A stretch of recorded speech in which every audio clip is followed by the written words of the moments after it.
El mundo de Joseph Cornell. Joseph Cornell, él nació en Nueva York el 24 de diciembre y muere el 29 de diciembre. Bueno, él va a tener una vida muy rara, muy interesante, que además va a ser un factor determinante para su obra, porque vean, aquí está la familia Cornell, el papá, la mamá, que vienen de descendientes holandeses. Era una familia acomodada. Sus dos hermanas, Elizabeth y Betty. Él es Joseph Cornell y él es Robert, que nació con parálisis cerebral y le daban ataques de epilepsia. Entonces, bueno, cuando él nace con toda esta enfermedad, esto va a ser muy importante para la vida de Joseph y para, ¿no?, para su niñez. En 1917 su papá se muere, y entonces estamos hablando de que si él nació en 1903, pues tendría unos 15 años, ¿no? Entonces, desde muy chico, desde adolescente, él tiene que ser el jefe de familia. Él es el que se encarga de cuidar a la madre y a las hermanas. Y la madre, con Joseph muy manipuladora, que necesitaba todo el tiempo de su ayuda. Entonces, bueno, por eso él va a estar todo el tiempo con la mamá. Ellos se mudan a diferentes casas y en 1929 las dos hermanas se casan y se van. Joseph con la mamá y el hermano Robert se van a vivir a una casa en la calle de Utopía, en Queens, Utopía Parkway. Joseph se va con el hermano enfermo y la madre a vivir a esta casa en donde se van a quedar a vivir ahí hasta que se muere. Ahí va a terminar siendo su estudio y demás. Bueno, con toda esta historia vamos a entender por qué él tuvo solamente a una mujer en su vida, una pareja. Y esta pareja va a ser una japonesa que fue a vivir a Nueva York en los años 60, cuando ella tenía 30 años, y Joseph estaba por ahí de sus 60 años, y es Yayoi Kusama. Va a ser la pareja sentimental de Joseph Cornell, y hablan que, bueno, la mamá era tremenda, era esta típica señora que, imagínense, cuando Yayoi Kusama iba a visitarlo a su casa, si se secaba las manos con una toalla, la mamá inmediatamente agarraba la toalla y la metía a hervir, ¿no?, en la cocina.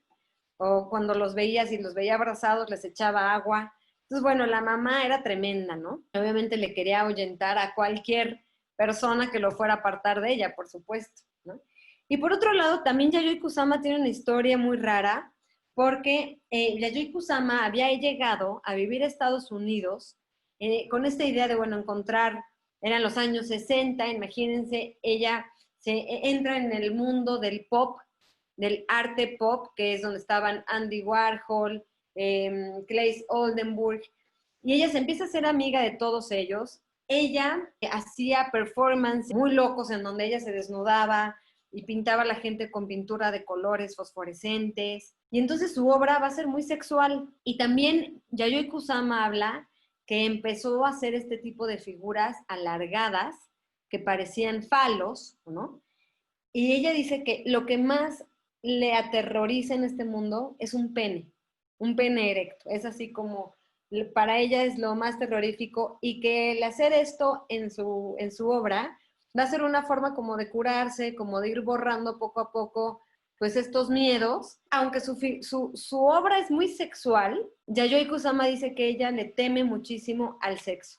Y entonces, de manera irónica, pues dice en su diario o comenta que Joseph Cornell y ella hacían la pareja ideal. Ella le temía al sexo y él era impotente. Ella a la fecha también, como su única pareja seria, ha sido Joseph Cornell, y ella parece que tuvo un tema ahí con su papá de abuso y por eso le tenía tanto miedo al sexo o tenía tanto repudio ¿no?, a todo esto, al falo y demás. Joseph Cornell se muere en 1972 y Yayoi Kusama pues sufre mucho esta pérdida, y es cuando ella decide regresar a Japón y se interna voluntariamente en un psiquiátrico, y ahí va a estar un tiempo y después va a salir y ya se va a convertir en esta artista, bueno, resurge, ¿no?, después, y se hace ahorita muy famosa. Acuérdense que hubo una exposición hace poco, hizo contribuciones con Louis Vuitton. Entonces, bueno, vemos que Yayoi Kusama va a ser este personaje. Imagínense, son como muy opuestos. Vamos a ver ahorita la obra de Joseph Cornell, que es totalmente lo contrario a Yayoi Kusama, pero justo los dos se encontraron en esta carencia. Y vean, bueno, esta es la obra de Yayoi Kusama, se hace muy famosa también porque empieza a hacer estos círculos, ¿no? Empieza a llenar de círculos diferentes objetos y todo.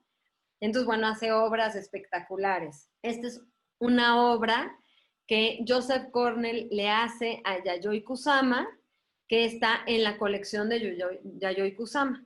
Entonces, bueno, ella va a hablar de él en sus memorias, en sus diarios, en entrevistas. Y aquí está Yayoi Kusama también. Aquí está esta obra y aquí está, ¿no? Sí tenía esta necesidad de cariño, de tocarse, de tocar, de lo físico, pero estaba totalmente imposibilitado, ¿no?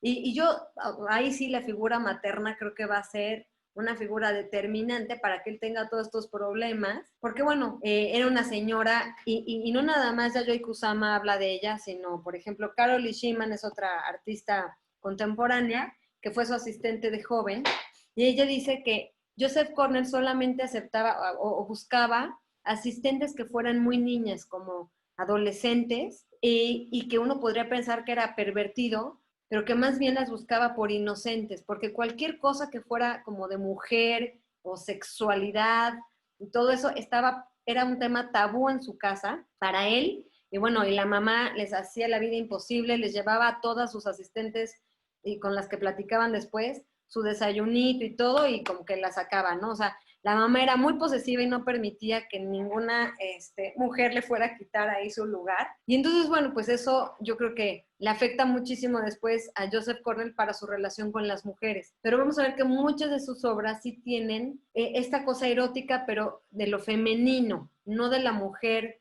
sexual, sino lo femenino, lo tierno, ¿no? Es religioso, muy religioso, protestante. Él está en una iglesia todos los domingos, ir a la iglesia, estar con su madre y con su hermano. Entonces, el tema de su hermano va a ser un tema determinante porque siempre va a tener que estar ahí cuidando a su hermano que le dan ataques de epilepsia y ayudar a su madre con él y todo. Aquí es una fotografía de él, un retrato que, bueno, aquí es un poco para hablar de cuando muere, en 1972 por un problema del corazón. El hermano se muere en 1963 y la mamá un año después. Entonces sí tuvo un tiempo como para disfrutar su libertad un poco, se quedó con la casa y ahí lo convirtió en un taller en donde lo iban a visitar diferentes artistas, pero todo el mundo habla de él como que era muy retraído, muy tímido, muchos lo veían como que estaba totalmente apartado de la esfera del arte, pero para nada, porque vamos a ver que se llevaba con muchísimos artistas del momento, nada más que era muy reservado, muy tímido, y una vez que se muere el hermano y la mamá, entonces empieza pues a invitar gente y todo aquí a su estudio, a su casa, pero bueno, pues se muere en el 72. Aquí hay otras fotografías y bueno, él nunca viajó físicamente, como les pongo aquí. Y vamos a ver que la obra de Joseph Cornell tiene que ver con estos viajes que él hace, pero en la imaginación. Por eso cuando es de los primeros artistas que se me ocurrió, cuando cuando estaba planeando esto de los jueves nocturnos de arte, porque ahora que estamos aquí en el confinamiento, yo decía, a ver, ¿qué artistas que nos hagan viajar sin movernos? Y el mejor ejemplo es Joseph Cornell, porque él se recorre el mundo, él recorre lugares, pero sin moverse donde está. Nunca salió de Nueva York. Y hay una anécdota muy simpática, que estaban una vez él fue a una exposición de Brancusi en una galería y ahí conoce a Marcel Duchamp. Y entonces, bueno, Marcel Duchamp es de París, empieza a platicar con Duchamp sobre París y bueno, después de un rato de estar hablando, Joseph Cornell le dice, oye, pero algún día me encantaría ir a París, no conozco. Y entonces dice Duchamp, no lo puedo creer, o sea, llevo un rato hablando aquí contigo como si conocieras perfecto y en realidad pues no, nunca has ido, ¿no? Y entonces eso nos habla que es una persona muy culta, lee mucho, le gusta mucho el jazz, bueno, él va a galerías de arte, está en la escena de la música clásica, le encanta la ópera, el ballet.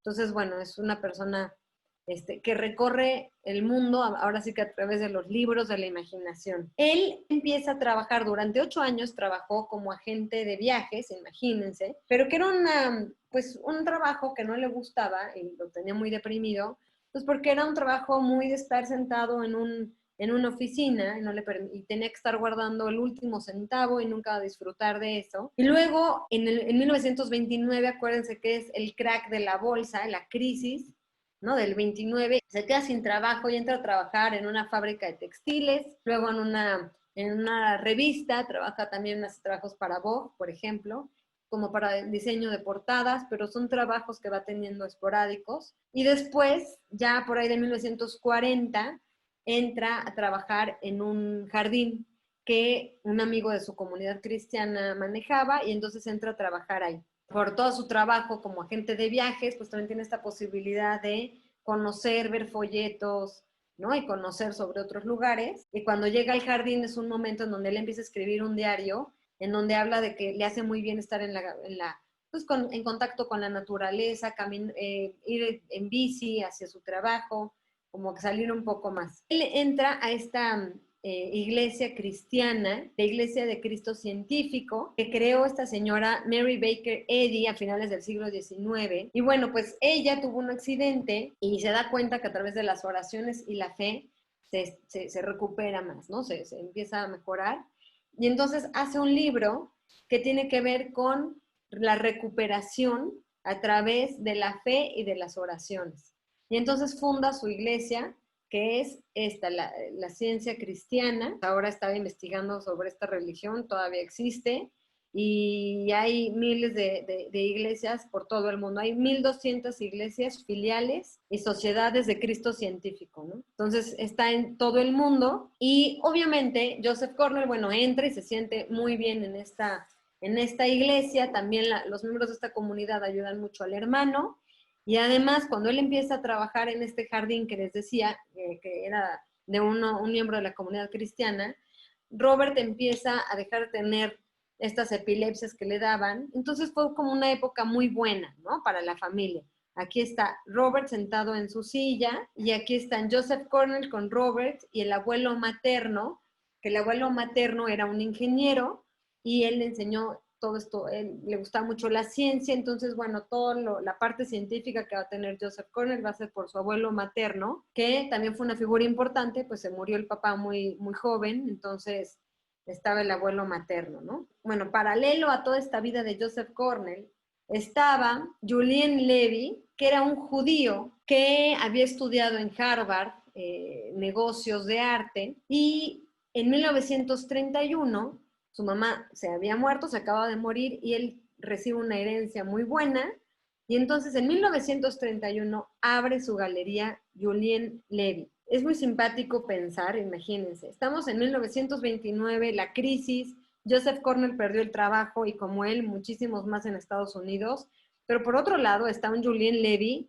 que dice, voy a abrir una galería de arte, ¿no? En este momento. Es un momento en donde a uno se le cierran las puertas, pero por otro lado es una muy buena época para otros. Y entonces, bueno, él abre su galería, aquí está con su esposa, y aquí en esta foto están Max Ernst con Dorothea Tanning, que fue su última esposa. Acuérdense que Max Ernst fue esposo, bueno, tuvo varias esposas, pero entre ellas fue Leonora Carrington, y después de Leonora Carrington, Peggy Guggenheim, y ya después Dorothea Tanning, que también era una artista. Y bueno, y aquí están Julien Levy y su esposa, ¿no? Cuando Julien Levy abre la galería en 1931, Joseph Cornell pues se acerca a la galería, le gustaba la fotografía, entonces va a ver esta galería que acaban de abrir y se encuentra que está Julien Levy empacando unas obras de Max Ernst. Era un collage. Y entonces Joseph Cornell, se va a su casa, hace un collage, y al día siguiente se lo muestra a Julien Levy, y así es como Joseph Cornell va a encontrar un lugar en esta galería, que después se va a convertir en una de las galerías más importantes de Nueva York. Y entonces, bueno, pues Julien Levy ve el collage de Cornell y le pide que haga el catálogo para la exposición surrealista que está por hacer. Y vean los personajes que aparecen aquí en este catálogo. Bueno, Max Ernst, Charles Howard, Joseph Cornell, aquí lo van a poner, lo van a incluir en esta exposición. Bueno, Ajet es un fotógrafo, Moholy Nagy, Man Ray, este es surrealista, y vean aquí, cover, y aquí está Joseph Cornell, ¿no? Y entonces, bueno, vemos que así es como él pues entra a este mundo de la galería, pero sin saber que más adelante, vean las exposiciones que después va a tener esta galería de Julien Levy, ¿no? De Man Ray. Al año siguiente de esta exposición en donde va a participar Joseph Cornell, va a ir a Nueva York Salvador Dalí, que es donde presenta esta obra, que es La persistencia de la memoria o los relojes blandos. Y es en esta galería, después de esta exposición, que la vende y después va a llegar al MoMA, ¿no? Bueno, aquí está Dorothea Tanning y hasta Frida Kahlo, ¿no? Está por aquí. Se va a convertir Julien Levy en uno de los galeristas más importantes después de la Segunda Guerra Mundial. Imagínense que todos los artistas que salían de Europa se fueron a refugiar en Nueva York y entonces esta galería de Julien Levy se convirtió en el centro de todos los artistas del momento. Bueno, Joseph Cornell ahí es donde conoció pues a toda esta gente, a Man Ray, a Duchamp, a todos los que en este momento estaban teniendo ahí un lugar en el mundo de arte, y pues por lo que él estaba haciendo entró perfecto en el grupo surrealista. Aunque él nunca, no le gustó, como que él no quería estar dentro del grupo surrealista como tal, pero lo veían con buenos ojos por lo que estaba haciendo, ¿no? Que era como en sueños. Y ya después va a tener su exposición para él solo, la galería va a cambiar de lugar y ya después va a cerrar, se va a retirar Julien Levy a dar clases y a hacer su biografía y sus memorias. Por esta galería pasaron todos los artistas de este momento, ¿no? De los años 30, 40, 50, fue una galería muy importante. ¿Qué es lo que hace Joseph Cornell? Empieza haciendo collage y en 1936 ya empieza, pero muy, imagínense, ¿no? O sea, esto fue en 1931 y en 1936 del Museo de Arte Moderno lo llaman para que entre en una de las exposiciones y él va a presentar esta caja. Joseph Cornell va a ser conocido por estas cajas de objetos encontrados, un poco la misma idea de Duchamp, pero si se fijan, los va a poner en una, de tal forma que es como un lugar de curiosidades, ¿no? Y cada cosa tiene su significado. Ahora, por eso también entra en el mundo surrealista, si se fijan, como esta cabecita aquí, la pipa. Ahora, por ejemplo, el huevo significa el nacimiento, el vaso de vidrio es como una cuna de esta vida que van a ser. Estos cilindros que están aquí suspendidos van a representar su familia. Esta carita va a ser él. Y bueno, va a poner varias de estas caritas en toda su obra. Pues entra mucho, entra perfecto con esta idea del surrealismo, como un sueño muy raro, ¿no? En donde no tienen sentido muchas cosas, pero al final se hacen como, sí crean un conjunto. Le van a pedir que diga algo sobre su obra y él va a decir, las cajas de sombras, bueno, él le llama cajas de sombras a estas cajas, se convierten en teatros o escenarios poéticos en los que se metamorfosean los elementos de un pasatiempo infantil. Los glóbulos frágiles y brillantes se convierten en las plantas brillantes, pero más duraderas, una connotación de luna y mareas, la asociación de agua menos sutil, como cuando las piezas de madera flotante forman un proscenio, que es un antiguo teatro griego, para desencadenar el deslumbrante blanco de espuma de mar y una nube ondulante cristalizada en una pipa de fantasía. Si se fijan, son palabras que en realidad no tienen mucho sentido. O sea, como que suena que quieren decir algo muy poético, pero en realidad, cuando lo estás escuchando, pues no entiendes bien, aunque sí te está dando ahí pequeñas frasecitas, ¿no?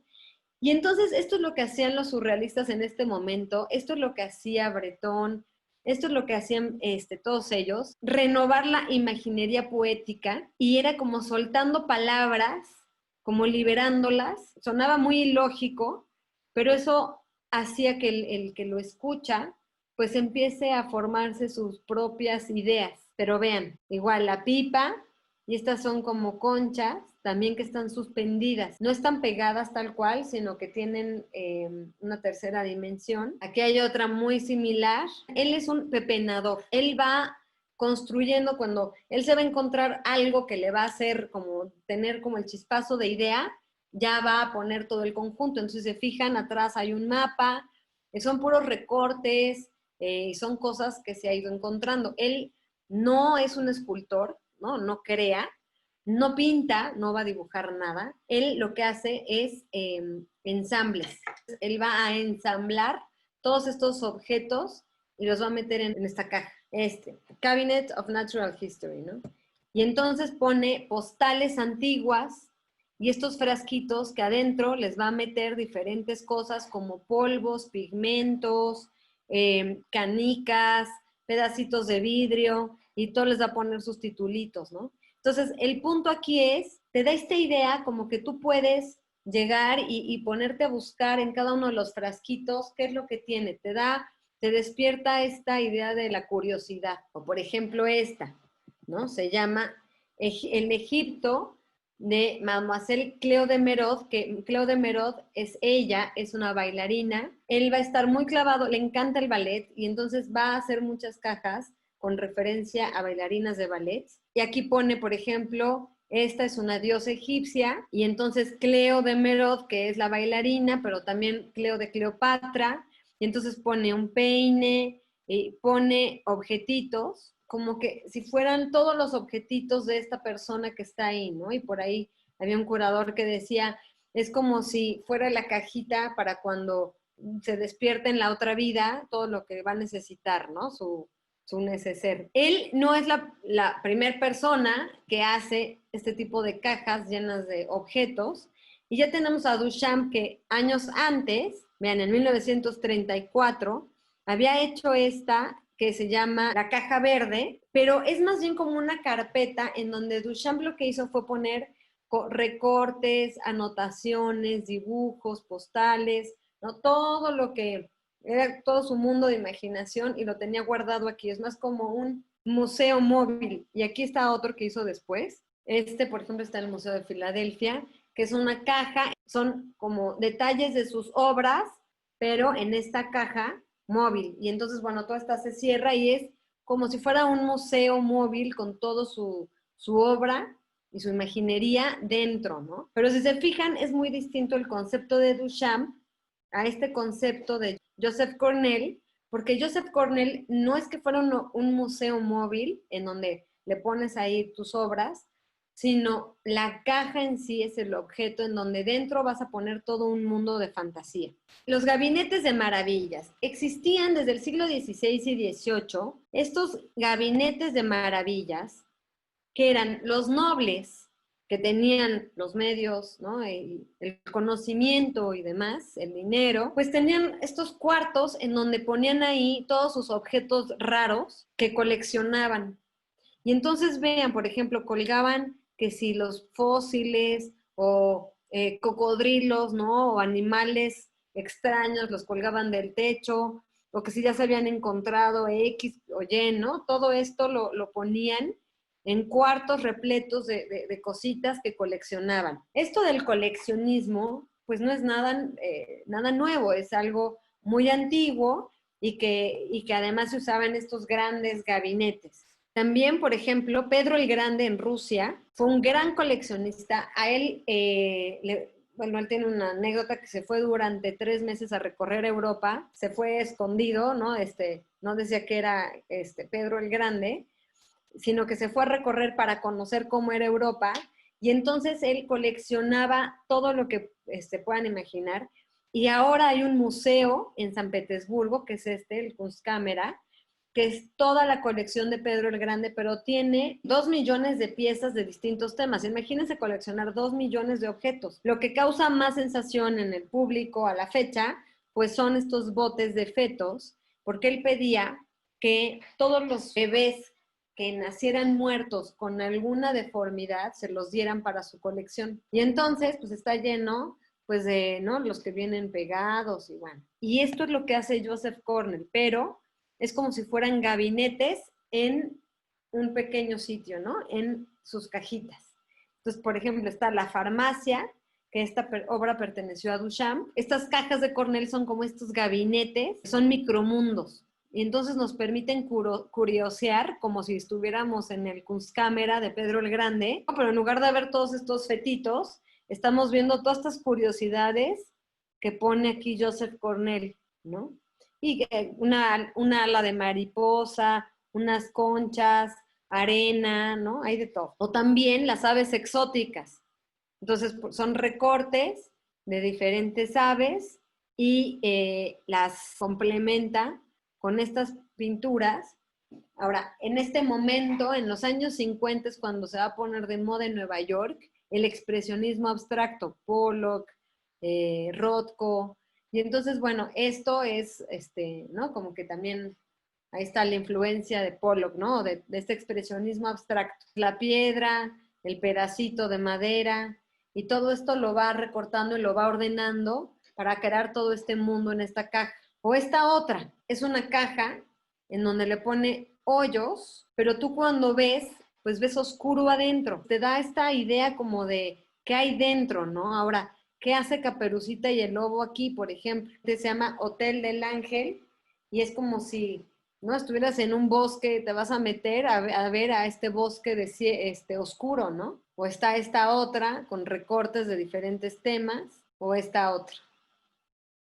Ahora, está esta muñeca que se llama Bebé Marie. Esta muñeca la tenían en el ático de la abuela y es una muñeca que nunca la abrió. Era de estas muñecas de porcelana con su vestido de tafeta y bueno. Joseph Cornell la va a hacer en esta caja, pero antes va a tomarle diferentes fotografías, como que la saca al mundo y vean, está aquí en Central Park y él como deteniendo aquí esta roca antes de que le caiga encima y se va a tomar otra fotografía aquí antes de que la meta a la caja. Joseph Cornell dice que al momento de ponerle este bosque enfrente, ella sigue guardando esta aura como de su destino era siempre estar guardada y siempre quedarse ahí, pero ahora con este bosque que le pone, es como que se va a quedar siempre en este sueño eterno, como en un bosque eterno de fantasía y nunca va a salir de ahí, ¿no? Ahora este se llama Pink Palace, tiene que ver con el ballet de la Bella Durmiente. Él iba a ver siempre como que las obras, una bailarina que salía en este ballet,